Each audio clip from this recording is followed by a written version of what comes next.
celebration bash at mine tonight. How does that grab you? Tracy and Scotty.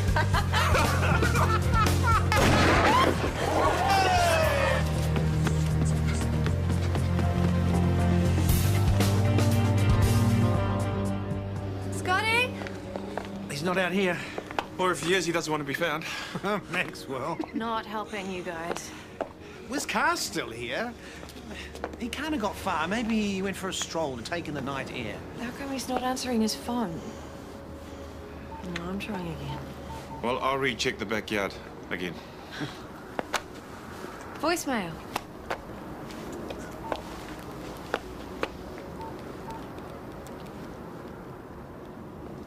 He looked a bit off colour before.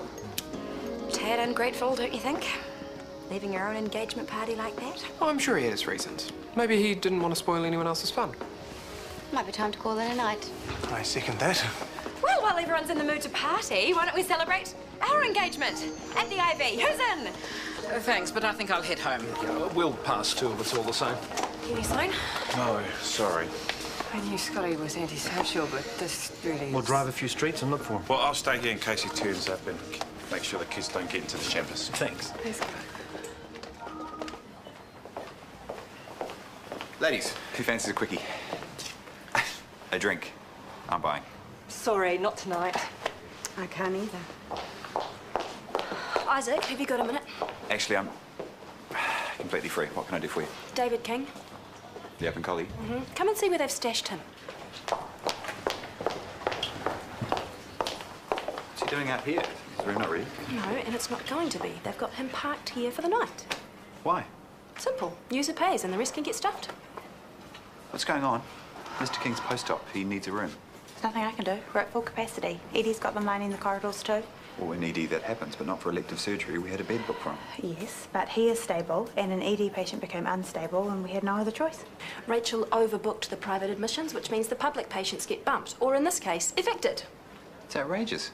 I'm just following orders. I don't care. You need to find him a bed, Maya. There are none. I have done all I can. Take it up with management.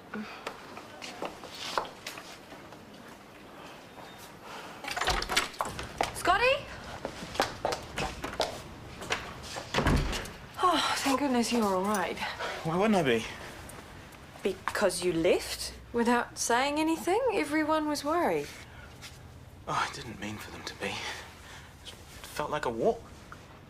All the way home. Once I got started. And your phone was switched off? Yeah. Wasn't really thinking. Thanks for giving Tracy a lift. No worries. Shall I put the jug on? Yeah, I think that's my line. Thank you, Chris, for the lift, for the party, for everything. My pleasure. I'll head back then. Night. See you. Good night. All right, you, start talking. About what? I'm fine. No, you're not. Running off like that? It's just all the people. And the noise and the champagne cork. The bang. Sounded like a gunshot. You should have told me. Said what? Being silly. No.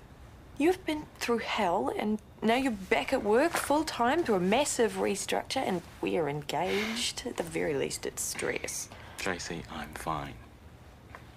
How about I get you a cuppa?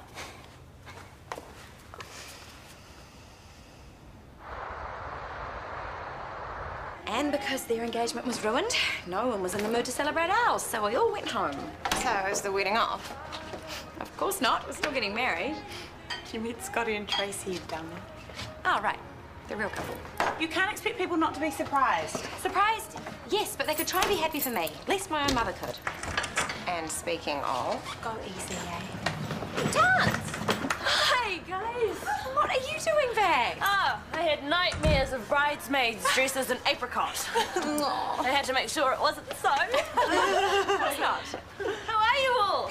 Good. Good. Mum and JJ? Yeah, great. Any gossip around the hospital? Only what we've emailed already. Huh. What about the netball team? You guys still going strong? Sort of. We're not really practicing much anymore. Oh, really? You're that busy.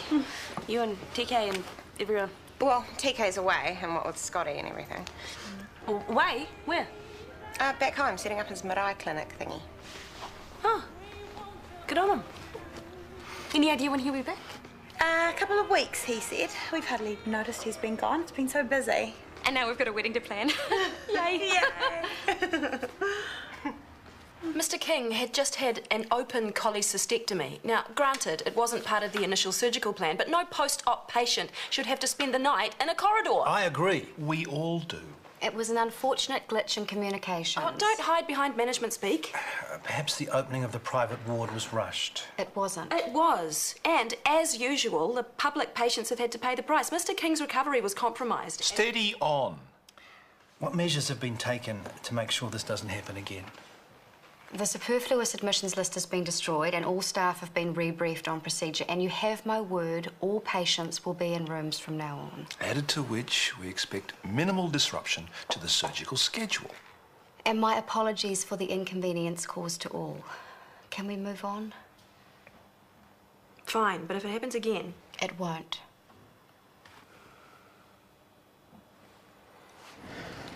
I understand you're tired. Is there anything else I can get you?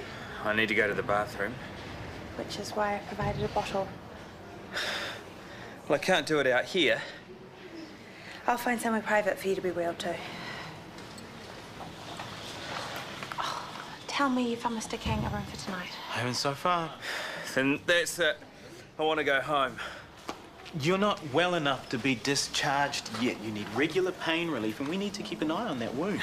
My wife can do all that while I catch up on lost sleep. I know the things have been less than ideal, but I don't care what you have to say. What's going on?